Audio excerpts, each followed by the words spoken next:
સુરતમાં કમિશનર ઓફિસમાં આજે ગૃહમંત્રી હર્ષ સંઘવી ઉચ્ચ કક્ષાના પોલીસ અધિકારીઓ સાથે બેઠક કરી રહ્યા છે। પહેલગામમાં આતંકવાદી હુમલાને પગલે રાજ્ય સરકાર એક્શનમાં આવતા કડક કાર્યવાહી હાથ ધરી છે।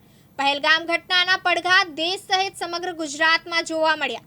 આજે રાજ્યભરમાં અનેક સ્થાનો પરથી મોટી સંખ્યામાં વિદેશી ઘૂસણખોરોને પકડી પાડવામાં આવ્યા છે।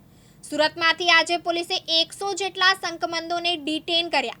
આ તમામ લોકોએ ગેરકાયદે રીતે બોર્ડર ક્રોસ કરીને સુરતમાં ઘૂસણખોરી કરી હતી। સુરતમાં કમિશનર કચેરી ખાતે ગૃહમંત્રી અને ઉચ્ચ અધિકારીઓ સાથે મહત્વની બેઠકનું આયોજન કરવામાં આવ્યું છે। આ બેઠકમાં પોલીસ વડા વિકાસ સહાય પણ જોડાશે। સીપી ઓફિસથી વિડીયો કોન્ફરન્સ માધ્યમ દ્વારા ચર્ચા કરવામાં આવશે। દેશભરમાં પહેલગામ હુમલાને લઈને આક્રોશભર્યું વાતાવરણ છે। ગુજરાત સરકારે પણ મહત્વના પગલાં લેતા અલગ અલગ પોલીસ સ્ટેશનની હદમાંથી ગેરકાયદે પ્રવેશ કરેલા ઘૂસણખોરોને ડિટેન કરવામાં આવી રહ્યા છે।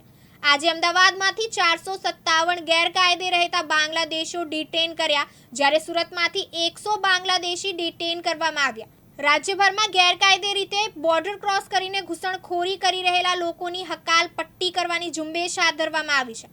ઘૂસણખોરો મોટા ભાગના બાંગ્લાદેશી હોવાનું સામે આવ્યું છે, જ્યારે આમાંથી કેટલાક ઘૂસણખોરોએ ભારતમાં આધાર કાર્ડ બનાવવાની તજવીજ હાથ ધરી હતી, પરંતુ પોલીસે ગુપ્ત રીતે ઓપરેશન હાથ ધરતા ગઈકાલે રાત્રે કોમ્બિંગ કરી તપાસ કરવામાં આવી રહી હતી।